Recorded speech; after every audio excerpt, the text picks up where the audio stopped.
Boa noite, meus amados irmãos. Aqui quem fala é o irmão Vinícius, amém. Continuando aqui minha série de vídeos a respeito da doutrina de Martin Lutero, né? Estou aqui com um livro, né, de Martin Lutero.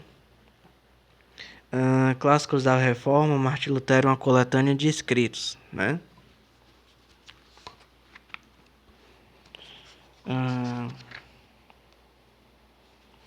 Aqui. Hoje eu gostaria de falar a respeito da doutrina de Martin Lutero a respeito da Santa Ceia, né? E a doutrina... E o que acontece? Eu percebi, irmãos, que eu estou fundamentado no que se refere à verdade do Evangelho, né? Estou bem fundamentado, mas me falta buscar mais unidade, né? Por isso eu pretendo mudar um pouco o formato, né? Ao invés de fazer sempre críticas, né? Eu vou buscar fazer um conteúdo mais expositivo, né? Então eu vou expor o conteúdo para que as pessoas vejam, amém? O conteúdo das escrituras, o conteúdo dos textos, dos livros, amém? Então hoje eu gostaria de falar a respeito da doutrina de Martin Lutero a respeito da Santa Ceia, né? Na página 113, né, dos escritos dele, chamado do Cativeiro Babilônico da Igreja de 1520, né, na página 113, né, desse volume, diz assim: de fato, se não consigo compreender de que modo o pão pode ser o corpo de Cristo, quero então tornar cativa a minha mente debaixo da obediência de Cristo e me ater simplesmente às suas palavras. E creio, preste bem atenção no que ele vai dizer agora, e creio firmemente não apenas que o corpo de Cristo está no pão, né, mas que o pão é o corpo de Cristo, né?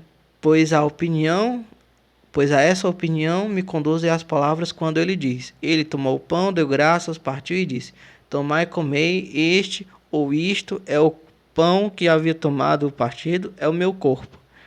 Não é isso? Então o que acontece? A doutrina de Martin Lutero a respeito da Santa Ceia é um pouco diferente, né? O que acontece? Lutero ele está muito focado em defender o que o texto da Sagrada Escritura diz. Então o que acontece? Na ceia, né? O narrador da ceia chama o pão, né, da ceia de pão. E depois vem Cristo e diz: isto é o meu corpo. Então o que é que Lutero diz? O pão da ceia, ele é, depois de consagrado, ele é em substância pão por inteiro e também em substância corpo de Cristo por inteiro, né? Então ele é pão e continua sendo pão em total substância. E também continua sendo o corpo de Cristo por inteiro na substância, né? Lutero diz: não dá para compreender isso, então vamos apenas ter fé, né? Então, essa é a doutrina que Martim Lutero defende a respeito da Santa Ceia, né? E Lutero, se ele visse a doutrina das comunidades hoje, né, ele não ia gostar delas, né? Ia ser contra. Então, essa é a doutrina de Martim Lutero, né? E hoje eu gostaria de falar o seguinte: muitas vezes, né, quando, por exemplo, os católicos vão falar a respeito dessa doutrina de Martim Lutero, eles não falam a verdade, né? Eles mentem a respeito da doutrina de Martim Lutero. O que eles dizem? Eles chamam essa consagração luterana de sanduíche. Eles dizem que o corpo de Cristo está no meio do pão, é isso? E chamam isso de heresia da empanação. Brincam dizendo que é um sanduíche de Jesus, né? Mas isso é uma mentira, uma falsidade, né? Ou uma falta de conhecimento, né? Ninguém conhece o coração, né? Então, muitos católicos, ou ignorantes ou mal intencionados, fazem isso, né? Qual o problema disso, né? O que acontece, irmãos? É,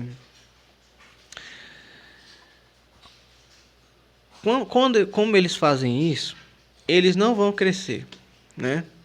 Talvez eles até inchem, mas eles não vão crescer. O que acontece? Quando se usa a mentira para... quando se tenta prosperar através de uma mentira, você não cresce, você incha, né? O que acontece? Satanás chega para muitos líderes religiosos, e isso eu digo para todas as vertentes cristãs, né? Não digo para ninguém específico, eu digo para todas as vertentes que me assistem. Satanás chega para muitos religiosos e diz o seguinte: olha, minta, minta mesmo, você pode mentir, porque se você mentir, você vai prosperar, não é? Olha, desculpa o pessoal da Universal, né? Mas olha a Universal, como eles mentem e como eles prosperam. Desculpa os lulistas, né? Olha o Lula, como ele mente e como ele prospera. Olha quantas religiões, quantas eleições ele já não ganhou. Então minta. Minta. Se você mentir, você vai prosperar. Por quê? Porque as pessoas são ignorantes. Não é isso? O que acontece? Qual o problema de você trabalhar na mentira? Quando você trabalha usando a mentira, você não cresce, como eu já disse, né? Você incha. O que acontece? Usando o exemplo aqui dos católicos que não falaram a verdade, né? A respeito de Martim Lutero, que mentiram sobre a doutrina dele, né? O que acontece? As pessoas podem até dar crédito por um tempo a isso, mas vai chegar o dia em que os luteranos, ou então pessoas que simplesmente buscam conteúdos, né? Não que Lutero estivesse correto na doutrina dele, né? Mas que pessoas que buscam a verdade, né? Não que Lutero estivesse correto.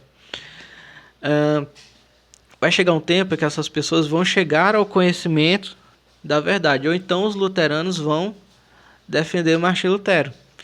E aí, quando isso acontecer, esses católicos que falaram essas coisas que não eram verdade vão ser desmoralizados. Então, quando você tenta trabalhar através da mentira, você não cresce, você incha. E a partir do momento em que a verdade é descoberta, você começa a desinchar. Então, para crescer, só se cresce através da verdade. O meu Instagram, eu não quero que inche, eu quero que cresça. O meu canal no YouTube, eu não quero que fique inchado, eu quero que cresça. Certo? Então, só a verdade faz crescer e a mentira faz inchar.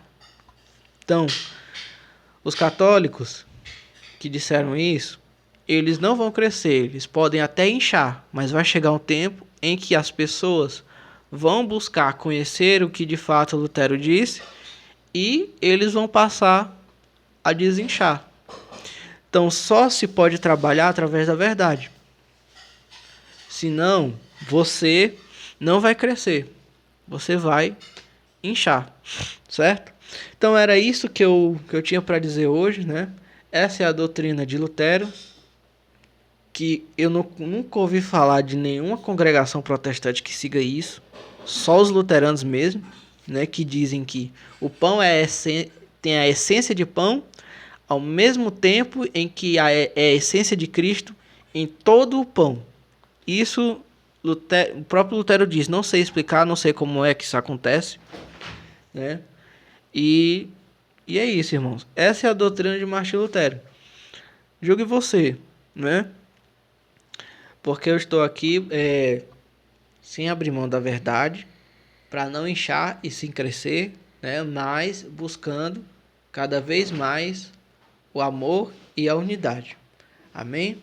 Então, você pode dizer assim, Vinícius, mas falar a verdade tem um preço. Sim, tem um preço. Para o nosso Senhor Jesus Cristo, falar a verdade custou uma morte de cruz.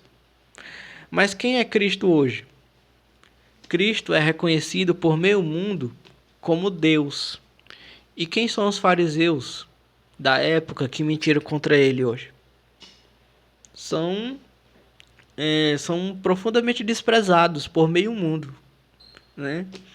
Então, a verdade tem um custo, mas a recompensa da verdade é muito maior do que o custo. Você pode dizer assim, mas nós temos que ter prudência. É verdade, com certeza. O próprio Senhor Jesus Cristo, quando descobriram, né, que ele era o Messias, ele disse: não contem para ninguém que eu sou o Messias, né? Então, durante um tempo ele ocultou essa verdade, mas ele chegou no final e disse aos fariseus, na face dos fariseus: eu sou, e vocês me verão à direita do Pai, junto com os anjos, sobre as nuvens, né? Então, a verdade não pode deixar de ser dita. Você pode preparar as pessoas para dizer a verdade mais na frente, mas sem usar a verdade, se utilizando da mentira, nenhuma congregação cresce. Ela incha, porque quando a verdade chega, a congregação que tentou trabalhar com a mentira começa a desinchar, tá certo? Então, esse é o meu sermão de hoje, né? Essa é a palavra de hoje, né? Deus é verdade e nós, sendo imitadores de Deus, falamos a verdade. Amém? Com cuidado, com prudência, mas se nós queremos ser fiéis a Cristo, nós temos que viver a verdade, né? E eu estou constantemente aqui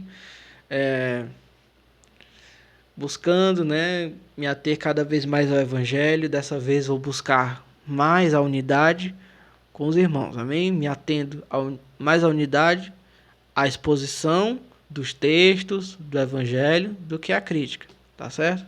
Deus abençoe você, Deus abençoe sua família, em nome do nosso Senhor Jesus Cristo, amém.